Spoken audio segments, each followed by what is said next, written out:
Hello everybody and good morning from Geneva here, a sunny day. We have an interesting webinar today on drafting IEC publications. With me is Mr. Alistair Menzies, the editing manager of the IEC, and Sarah Song, the layout coordinator.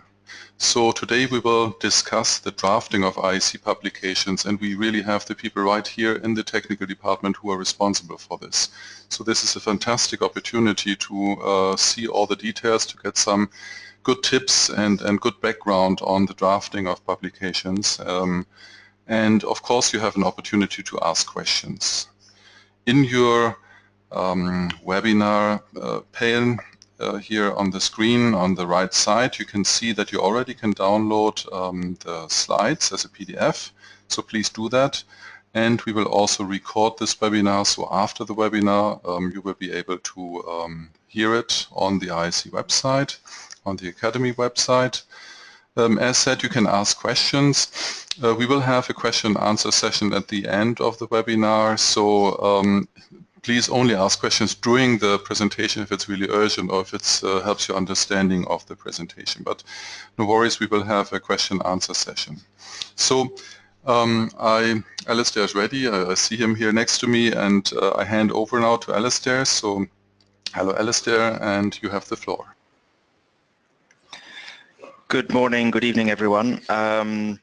Thank you for logging into this webinar.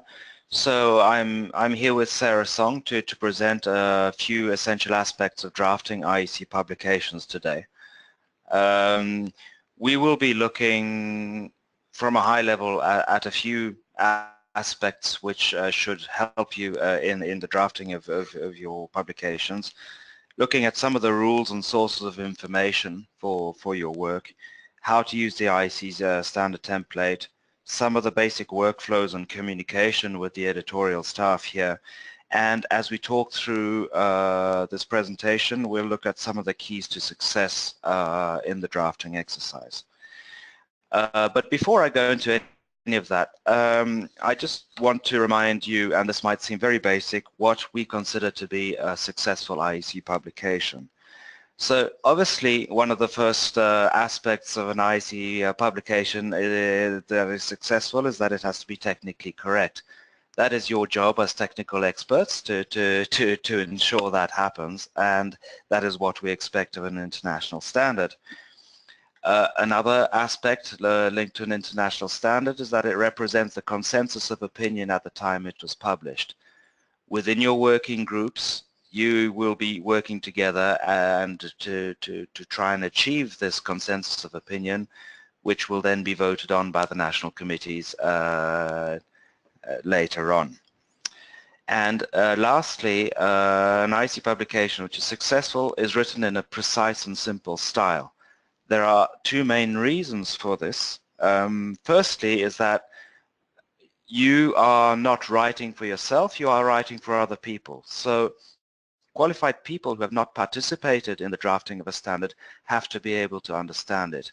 So we have to write it, we have to write our standard with other people in mind. And obviously users have to be able to determine whether or not a product, process, system, or whatever it is that is being standardized conforms to its requirements. We have to write it in a very simple style in order to be able to achieve this. So these are things to keep in the back of your mind throughout the drafting process. Now we're going to look at some of the basic drafting rules. And it is worth asking ourselves a question, why do we need drafting rules in a very technical context? We have to think about the fact that within the IEC, we publish over 600 documents a year and maintain a catalog of about 7,000 publications. If we look at the organizations around us, ISO, regional and national bodies publish and maintain thousands of standards too. All of these standards at an international, regional and national level are highly interdependent, and we have to think about the fact that there are tens of thousands of experts worldwide who participate in standardization efforts. So we have a basic set of rules which are the ISO IEC Directives Part 2, which provide a common framework for all IEC and ISO documents. This document is also used at regional and national levels, and it's a very stable and useful document. So this document exists to ensure a certain amount of things. First of all, it's there for purposes of efficiency. It provides common work methods for experts, which mean that they can then focus on the technical content. It is there for purposes of ease of use. We want a common understanding for all standards users. Interoperability is another very important aspect. Standards have to be able to work together, and therefore they have to be written according to the same methods. And clarity and understanding come from the common language and conventions which we use within the ISO IEC directives. And lastly, one aspect which is often overlooked but which is very important, in order for standards to be translatable, we need to have common language and common conventions in order to make standards easier to translate. So I hope that I will have convinced you about the need for common rules for standards, and the ISO IEC directives part 2 is a very useful document which should be able to help you with that, and which will serve as the basis for your work. But we do realize that we also need further help, and not everything can be covered by the directives. So we have a website, a part of the IEC website, which is called Drafting IEC Publications, which provides you with explanations concerning the rules, which provides recommendations for drafting, for layout, for graphics and figures, and which provide you user guides on the IEC standard template and other tips and explanations on the use of MS Word. So if you cannot find an answer in the ISO IEC directives, going to the Drafting IEC Publications website is a very useful stop. It's also a living part of the website, so we're very open to suggestions which can be made, which come from the outside world. If you find that there's information missing or information which can be improved, we are very open to your suggestions. And one last source of information, which is a very important one, is our editing helpline. So your documents pass through several editorial stages here at the IEC, and each technical committee has its own assigned editor. You can find the name of your editor on your TC web page, where that person will be listed alongside the technical officer. You can contact that person. That person will be happy to help at any given point in your drafting process, to give you advice, to give you help, and they'll be happy to look at documents in between some of the main stages. So there are also general addresses: editing at iec.ch, figures at iec.ch, and layout at iec.ch. If you don't know the name of your editor, you can send emails to those addresses, and we will get back to you as soon as possible. So we have these 3 different levels of help. The ISO IEC directives as the core body of work for writing standards, the Drafting IEC Publications website, which provides further information, and of course the editors who are there to provide practical help. Now, another very important aid for drafting of standards is the IEC template. And for that, I'm going to pass over to Sarah Song, who is our template expert, who will be able to give you a little bit of advice on that. Okay. Hello everyone, I'm Sarah. I'm going to give you a fairly brief introduction today into the IEC template, where to download it, how to attach it to your documents, and a quick look at some of the key features. So the IEC template is a Word template that we've developed here. It's the basis for all IEC publications. It's comprised of, it's a bundle of character and paragraph styles and some automation features, and we strongly recommend you use it for the development of all of your documents. The reason we use it is because by applying the specially designed IEC styles to the text in your document means that we can structure the content in a meaningful way, both in terms of hierarchy, so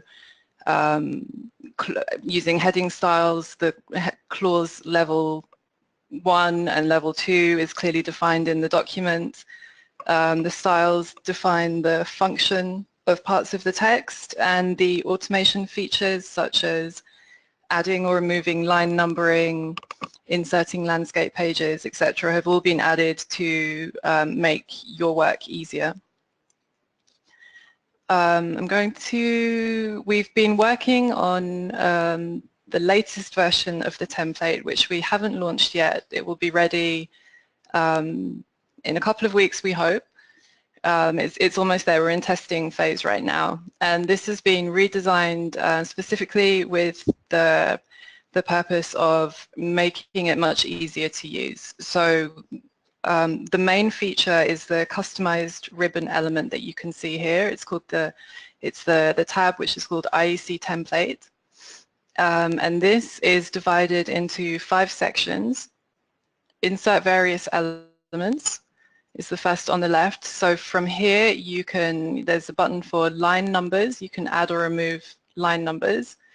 You have 2 drop-down menus where you have access to our most commonly used standard text, such as forwards for the standards, text used for normative references. You have access to all of those, both in English and in French. You can insert a table of contents, a landscape page, cross-references, and an equation directly from this tab.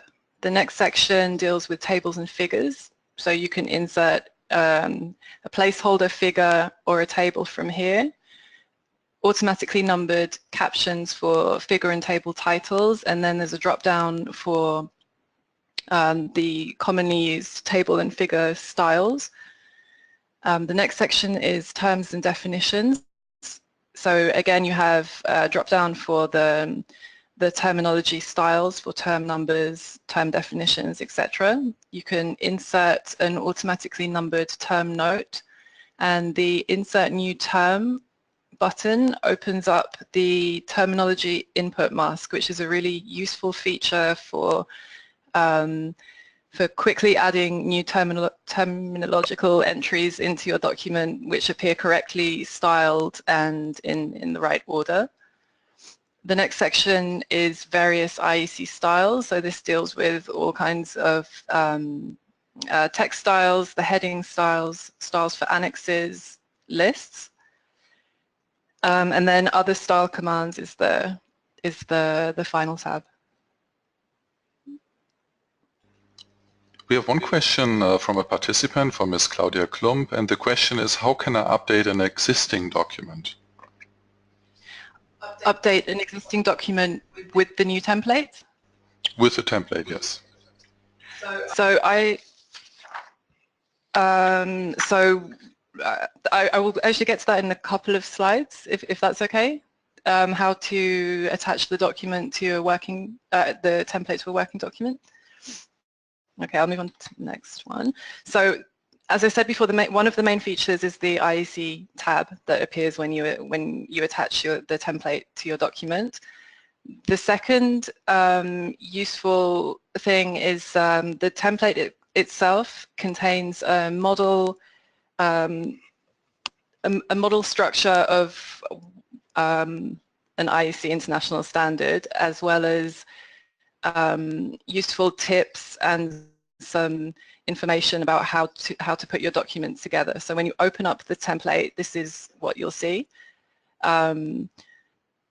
It starts with a table of contents, then a forward, and you can use this as the basis for creating a brand new standard from scratch. The text in red, you can replace that with your own text. The information that appears in the blue boxes will either take you to various parts of the IEC website where you can go for more information about those sections and give you some handy tips. So the first thing that you need to do to be able to access the IEC template is download it from our website. So this is the section that Alistair was talking about before, the drafting IEC publications section on our template. This is a really good resource for everything to do with formatting your document. We have lots of step-by-step information where to go. At the bottom of this page here on the right, this is where you can download the template itself, download the user guide PDF that goes with it. There's a list of keyboard shortcuts for working with styles, some tips, recommendations. It's a really good resource. So once you've downloaded the template from here, saved it to your Word's templates folder on your computer, then you are able to either attach it to a working document or use it for a brand new document. So here's what the template is. This is the user guide. This is the keyboard shortcuts. One tip that we always like to share with people when you're just getting started working with the IEC template is to add the templates shortcut to your quick access toolbar. To do this, you click on the little down arrow and say add commands. This will open up this window. You select templates from the menu on the left, add it, and then it will appear on your quick access toolbar. So from here, when you want to check if a template has been attached to your document or to attach a template to your document, you can click on this icon. It will open up this templates and add-ins window. And from here, you click on attach, navigate to where your template is saved, and then you're ready to go. So as I said before, once you have the template saved, you can attach it to a working document or create a new document based on the template. To attach it to a working document, and I think to answer the question that was asked before, once you have this templates icon on your quick access toolbar, I'll just go backwards, you click on it, it opens your templates and add-ins window, navigate to where your template is saved, click on attach, here, say OK, and then you will have access to all of the functionality that comes with the template. I hope that's answered the question.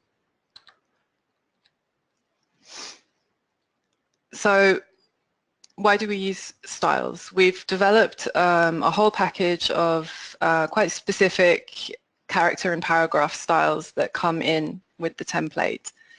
And we use them for a number of reasons. So in terms of visually consistent formatting, it saves time and the results are repeatable. So for the same kinds of text, by applying the style paragraph, what this does is it applies the font Arial. It makes it size 10 points, left aligned. All of these properties are tied up in the style itself, so you can it's a much more efficient way of ensuring that your document looks the way it should and reduces the file size. Using the heading styles means that you have automatic numbering, which is useful when if you need to change anything structurally in your document, the numbers will adjust and renumber themselves if you're deleting or adding clauses. Figure titles and things into your document, and you can navigate through the document much easier. It also means that by using the heading styles in your document, you can generate the table of contents. Outline mode, as you can see here, is a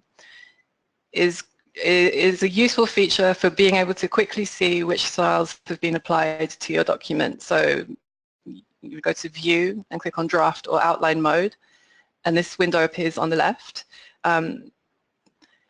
And then here you can see, okay, this line of text here, the styles list bullet. So it's not the nicest view for working on your document, but if you quickly need to just scan through and see which styles have been used, that's a good feature. So you can access the IEC styles from a number of places. So one is the Styles Gallery, which appears on your Home tab. The other is the Styles window, and then by using the shortcut keys. And we have a list to all of the shortcut keys that we've assigned to various IEC styles, and that's available on the website.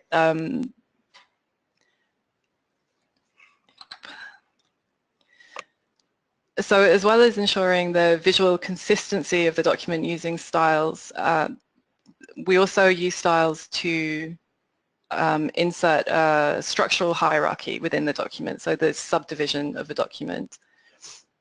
And this you can see here, the navigation pane, if this is something that you're used to using, can be really useful. So when you apply the heading styles in your document, Word understands that the level 2 belongs to the level 1. Here, for example, the clause number 5, dimensions, it understands that the following 3 clauses are subclauses of that one. And by enabling this view in Word, you can also click around on this panel and use this to navigate throughout your document. And styles are also important for assigning identity to elements in the text. So this is a screenshot of the terms and definitions within the document. So we have very specific styles for each element within the terms and definitions. There's a term number, style, term definition, term source, term notes.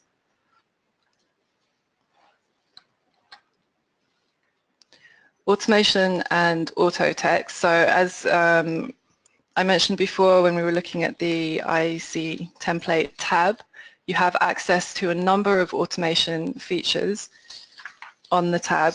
The most useful probably being the table of contents, the terminology input mask, and inserting new annexes, automatically numbered captions for figure and table titles, inserting landscape pages, auto text, etc. As I said before, you can download the user guide from the section on the website, and there's a ton of really good information on there. You can send us an email at layout@iec.ch, and we're always available if you need any kind of assistance, any training. We can organize that.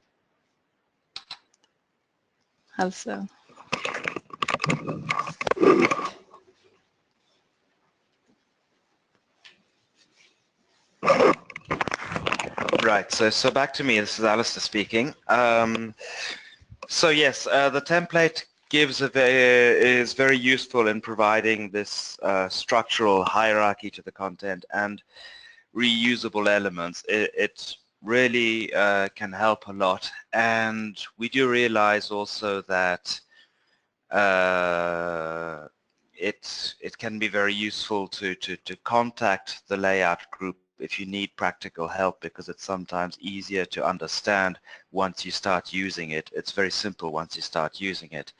So you have Sarah's address, and we'll be able to look at that in further detail if necessary later on.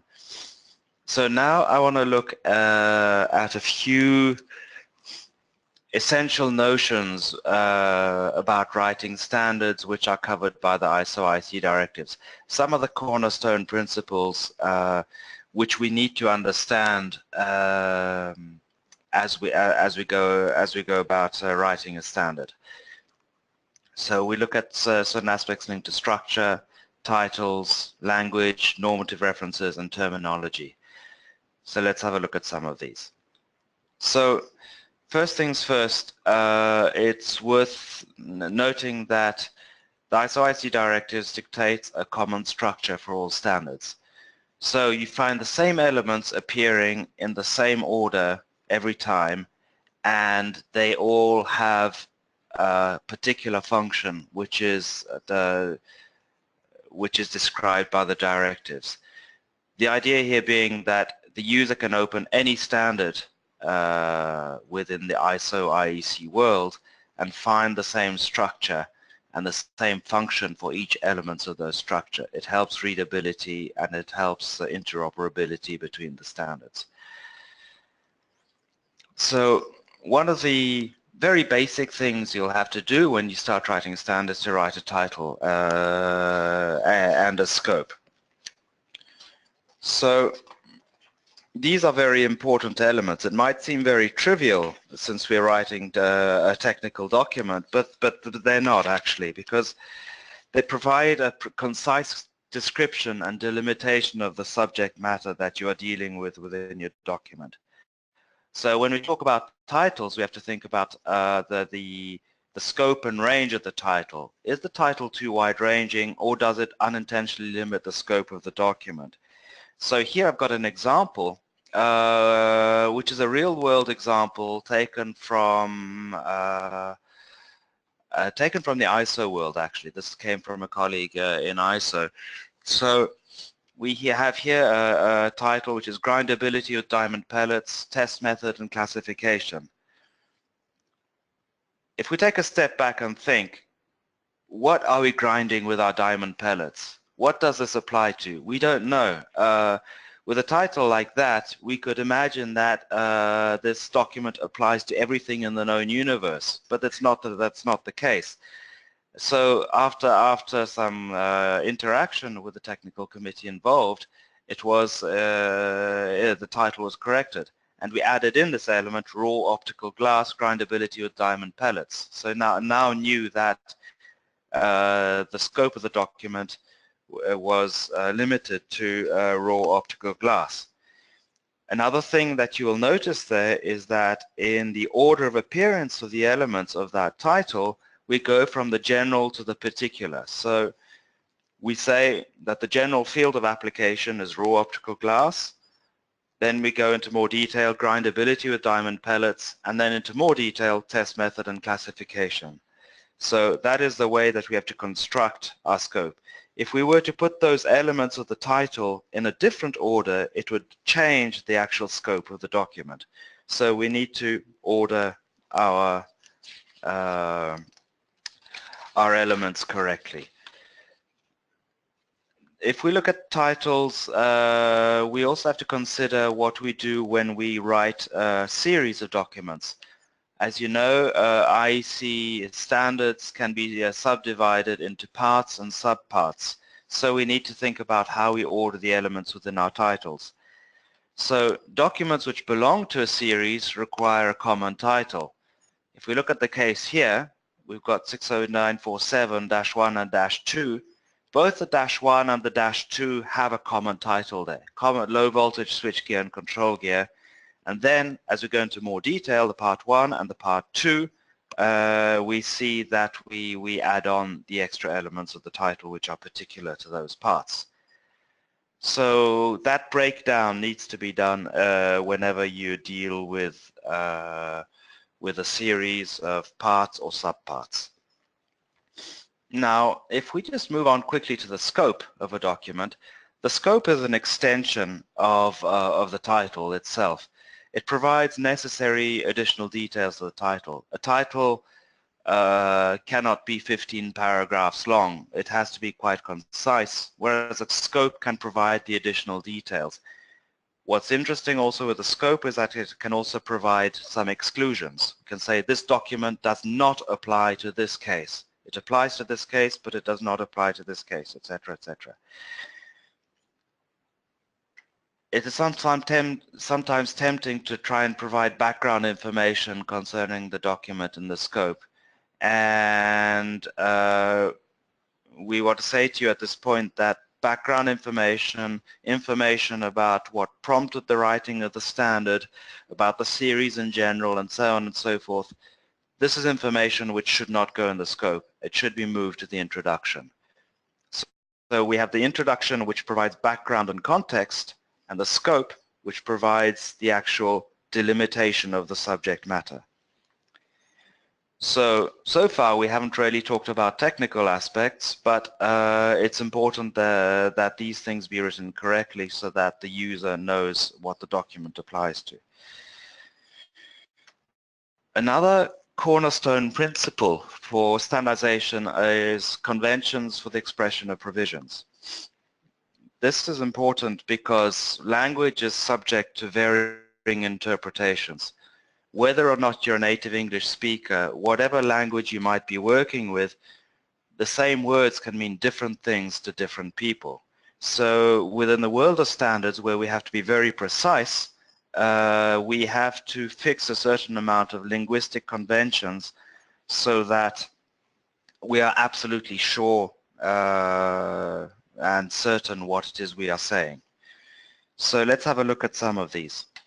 The first one is how we express requirements, and we use shall to express a requirement within our world. So in a sentence, for example, such as connectors shall conform to the electrical characteristics specified by IEC 60603. That is a requirement because there is the word shall in there.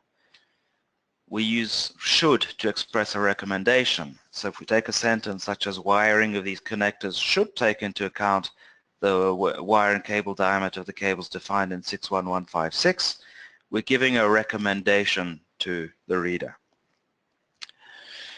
Other linguistic conventions, may, which is there to express a permission. So IEC 60512-26100 may be used as an alternative to 60512-27100 for connecting hardware that has previously been qualified to 6060373. We're giving people the permission to do something. We're not telling them that it's not a requirement, it's not a recommendation, it's a permission. And lastly, we have can, which is there to express a possibility. It expresses a law of nature or a logical consequence of a particular action. So use of this connector in corrosive atmospheric conditions can lead to failure of the locking mechanism. So we're expressing a possibility there. So there we have 4 keywords for use in expressing provisions within a standard. And I do realize that these do not correspond to natural language, and native English speakers will sometimes be shocked to see these words used in this way in this context, but within the world of standardization it's a commonly understood thing. And it is also very useful in the context of translation, because standards are translated into many different languages, and a translator needs to be certain how to translate the various sentences of a document to ensure that the provisions are expressed correctly. Okay, a next cornerstone principle within standardization is the notion of normative references. So normative references clause is always clause 2 within a standard, and it contains a list of publications which are cited normatively in the text. They are cited in such a way that they are absolutely indispensable for the user. So let us have a look at a few cases. So if we have a sentence within the text which uses our magic word shall, you'll remember that shall is used to express a requirement. So connectors shall conform to the electrical characteristics specified by IEC 6060371.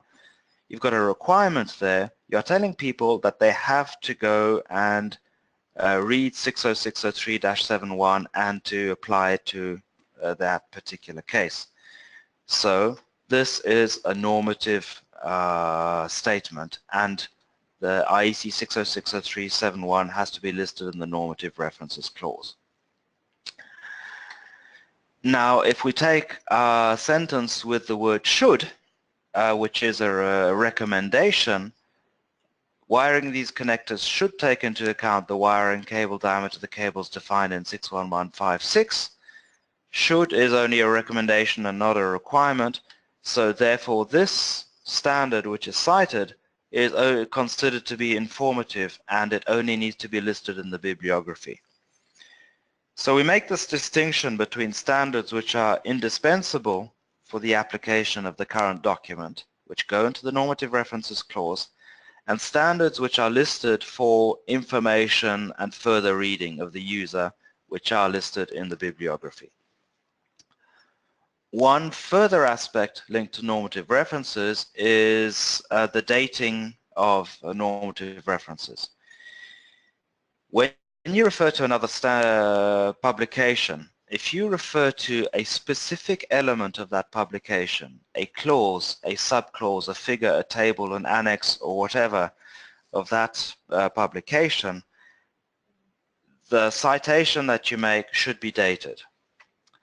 So here we have the case, the dimensions shall be according to IEC 60793-250-2012, table B1. Why does this need to be dated? Is that from one edition of a document to the next, the structure can change, and we want to refer people to the correct version of the content. So therefore, this particular citation, the reference needs to be dated. On the other hand, if we're making a very general reference, the test methods of IEC 61300-2-2 shall be used. We're talking about that standard in general, and we're not talking about any specific version of that standard. It doesn't need to be dated. When we leave a standard undated, we're saying that any future version of that standard should be applicable.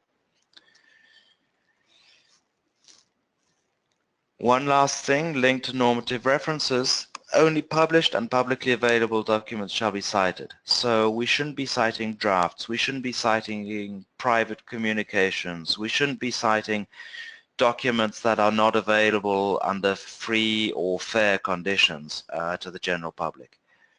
So we can cite standards, we can cite any authoritative material as long as they are available to the general public. Right. So another key aspect within standards and within the context of drafting standards is that of terminology.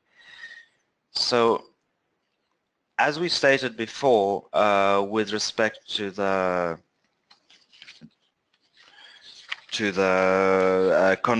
conventions for the expression of provisions, having a common language is key when we are writing standards. A common language for the expression of provisions, our shalls, our shoulds, our cans, our mays, very important. But also when it comes to basic technical terms, we have to ensure that we are using a common language, and this is one of the key aspects of our system. So when you write a standard, you have to think about the terminology that you use. And you have to see whether acceptable terminology already exists within our world. So we have Electropedia, the International Electrotechnical Vocabulary, which is curated by TC1 of the IEC, which provides a basic terminological list for use in our world. And if acceptable terminology exists within the Electropedia, we invite you to use that. So rather than inventing new terminology for every single standard. On the other hand, if you do have to come up with new terms and definitions, ISO ICD Directives Clause 16, Part 2, Clause 16 will give you a more complete overview of how to write terminological entries. And if you want to work with TC1 or get advice on on how to write terminological entries, we invite you to contact Joanna Goodwin, who's our terminology expert here at the IEC, for further information and training on terminology. Now, as an extension of terminology, another aspect of another common language aspect which we have to deal with is that of graphical symbols. Within the IEC and ISO, we have a system where we come up with common graphical symbols for use in diagrams and for use on equipment, which are standardized internationally. So either you can use internationally standardized symbols from IEC 60617, which are the graphical symbols for use in diagrams, or IEC 60417 and ISO 7000, which are the graphical symbols for use on equipment. Check those databases to see if you have acceptable graphical symbols which you can use within your standards. If you cannot find an adequate graphical symbol for the use in your particular context, we invite you to contact IEC TC3 for symbols for diagrams, or IEC Subcommittee 3, or ISO TC 145 Subcommittee 3 for symbols for use on equipment.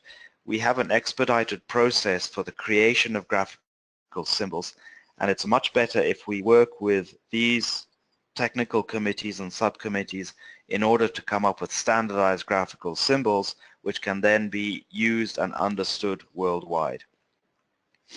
So there we have it. These are some of the common aspects and a few of the cornerstone principles behind the drafting of standards which we have to bear in mind. Common language, common symbols, our normative references, all of these are key elements.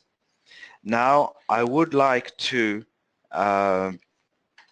look at a few aspects concerning workflows and communication with the IEC editing and editorial team.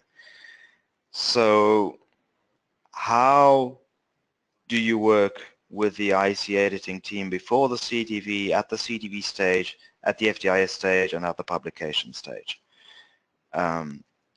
For long parts of the drafting process, you will be working on your own, but then there are a few key moments where you will be interfacing with the IEC editorial team, and it's useful for you to know when and how to communicate with them.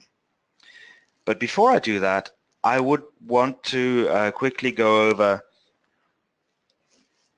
a few keys to a successful drafting exercise, which I think you have to really bear in mind if you are managing a project or participating in a project, because it can be very easy to derail if we don't take into account these aspects.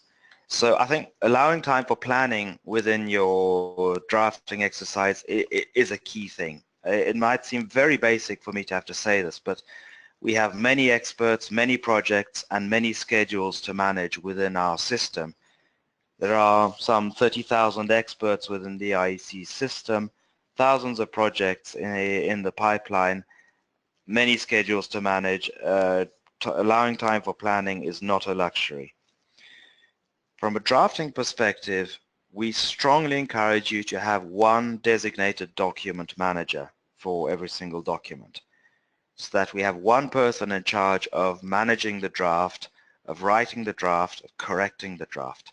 That makes things simpler for everyone, so we don't have to deal with parallel versions. One reference version of the draft. So we have to know which is the reference version at any given point in time during the drafting process. So either we deal with one whole document, which is under the authority of one designated document manager, or you can have the document split into clauses or sub-clauses, and each of those are given to one designated document manager. But we should definitely avoid any kind of parallel development of our drafts within the process, because the moment you start having to merge your parallel drafts, you will introduce errors and you will forget things. So it's better to have one designated document manager and one reference version throughout the process. Traceability and tracking of issues and their resolution. The development of an international standard takes several years. So knowing why something was introduced in a document or how a particular issue was resolved at any given point, it becomes very important. You might not remember what you did 2.5 years ago. You might not remember who took a decision 2.5 years ago concerning one particular parameter.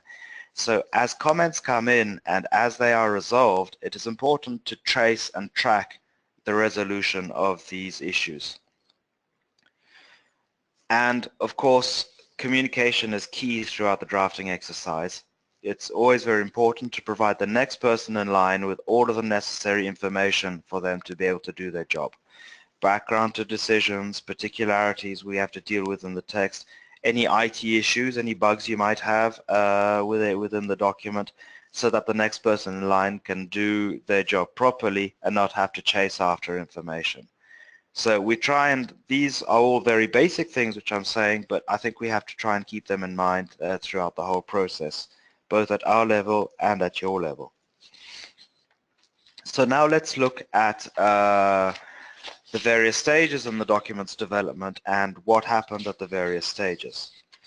So before the CDV stage, documents are not edited by the IEC.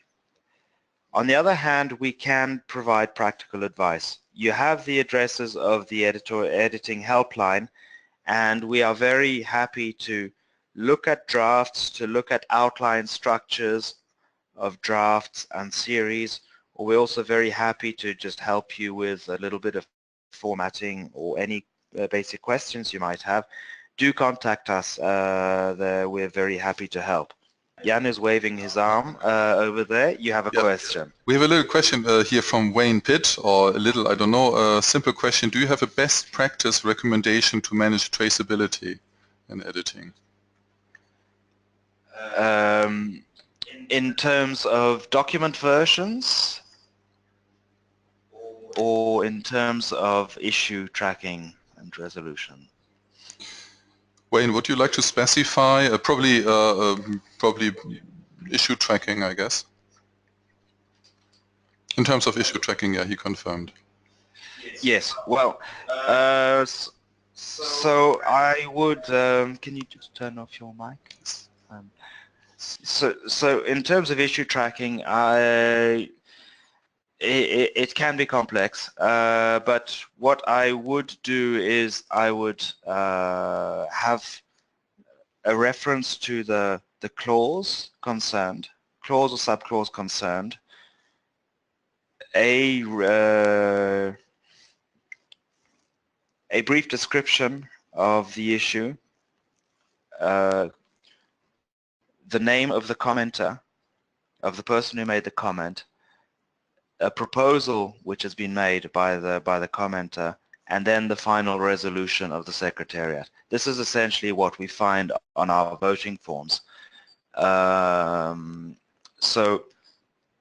where the comment is, who made the comment, what the comment is, what the suggestion is, and what the final resolution is. So you have this stepwise approach towards describing your issues. Now, for the moment, I do realize that within the IEC system, we have this disconnect between our documents, which are circulated, and our comments, our commenting forms at the various stages in the process, which we still have this disconnect. We are working with in the future towards a much closer integration between the issues and the various versions of the documents, so that you don't have to hop from one version of a document to the next.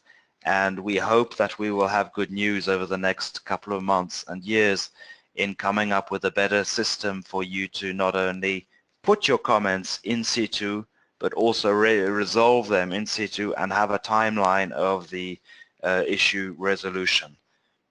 So this is something that we are currently working on to make your life easier. Okay, so back to what we do before the CDV stage. So just a few reminders. As Sarah was saying, use the IEC template to structure text from the earlier stages. The earlier you start using the IEC standard template, the easier it is to manage your content because it is more structured and each bit of the text has a structural identity. And if you are working on the maintenance of a previously published document, you can always use the Word publication file of the previous edition as a starting point, and we can provide this as necessary. Right. So now if we move on to the CDV stage, so by the time we move on to the CDV stage, you guys have already done quite a lot of work on your drafts and ironed out a lot of the major issues, and you've got to the point where you think your draft is mature enough for it to be looked at in greater detail by the outside world. So when you submit your draft CDV to us, the document is translated before the vote, so for 6 weeks. And when the document is circulated for vote afterwards, the document will be edited during the voting period, which is 12 weeks. So during the voting period, we will be not only formatting the document with the layout services here, but also editing the document using Microsoft Word track changes. So, by the end of the voting period, you will have not only the NC votes and comments, but also the edited CDV from the IEC. One bit of advice: once a document has been submitted for CDV vote, do not continue to work on parallel versions. It's a good moment to stop your work, to take a breather, and to wait for all of these comments to come in from not only the national committees, but also from the IEC editorial services. So the edited version is sent to the project leader, who's in charge of forwarding it to the convener or project leader at the end of the CDV stage. So by the end of the CDV vote, you'll have two things. You'll have the edited copy. So we urge you to go through the edited copy and to accept and reject the changes made in the file by the IEC editor, and to react to any of the editor's comments. So you'll see the comments marked up in track changes mode, and you'll also see the comments in the commenting bubbles. Having done that, you can then go in to look at the NC comments, where you have line by line all of the various issues which have been brought up, and it's up to you to look at each of these comments which have been made, to look at the proposed changes which are made, and to say whether you agree with them or not, and to insert the resulting decision into your document. So this, once you've been through all of our comments from the IEC editorial services, plus all of the national committee comments, you will have your draft FDIS which is ready. And you submit that to us as an FDIS, as a draft FDIS. Now at the FDIS stage, the process is slightly different. We do not work on the document during the vote, but before the vote. There's a reason for that. I'll get that to that later on. So, but before the draft FDIS is officially accepted, it'll go through an initial evaluation by the editorial services here. They will look to see whether the editor's work from the CDV stage has been taken into account or not. So we'll put the CDV and the resulting FDIS side by side, and to see whether or not you've taken into account the editor's comments. We'll have a look, scan through the draft to see if there are any major problems. Are there any missing texts? Are there any potentially challenging matters apparent, such as patent claims, copyright issues, etc.? If everything is okay, the documents are accepted for editing, and we can move on to the editorial stages at FDIS. So at FDIS stage, as I've said, we'll edit the draft before the draft is circulated. So contrary to the CDV, where we edit the draft in parallel with the voting period, at the FDIS stage we edit it before. The reason being is that the FDIS which is circulated has to resemble the final product as closely as possible. So we will sort out any final issues before the FDIS vote in order to have a document that is as clean as possible for vote. So at this stage, we will hopefully have less work to do on the document, and we will be able to work quicker. In theory, we have a maximum of 12 weeks to get the document ready for vote. In practice, we take less than half of that time. It normally takes about 6 weeks to get the document out for vote. So if we have any remaining questions at this stage, we'll send it to them to the secretary, who's responsible for providing answers and obtaining them from the conveners and project leaders. Since the clock is ticking at this stage and everyone is anxious to get the document out for vote, we ask that you reply to any questions we have as soon as possible, if possible within 10 working days.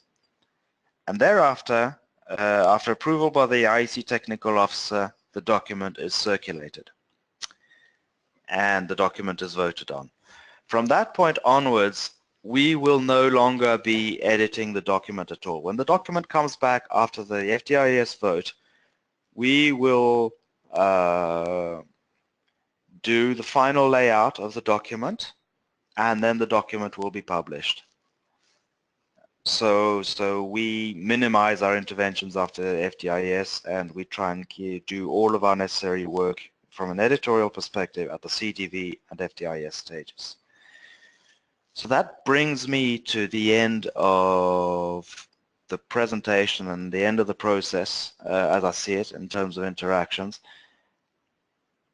I remind you that at any given point during the documents development process, you can always contact us for any questions you might have, and we are very happy to help to smooth things over. We realize that it's not always simple and that very often you have to learn on the job when you are writing a standard.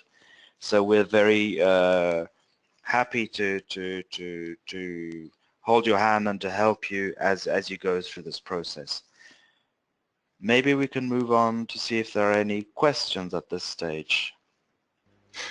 Yes, thank you, Alistair and Sarah, so far. We can now have a question-answer session. I remind you that we have the handouts here on your window, on your little webinar window on the right, so you can download the PDF of the handouts. And of course, we are open now for any other questions. And as Alistair mentioned, if you have other questions at any time, of course, you can also send us a mail.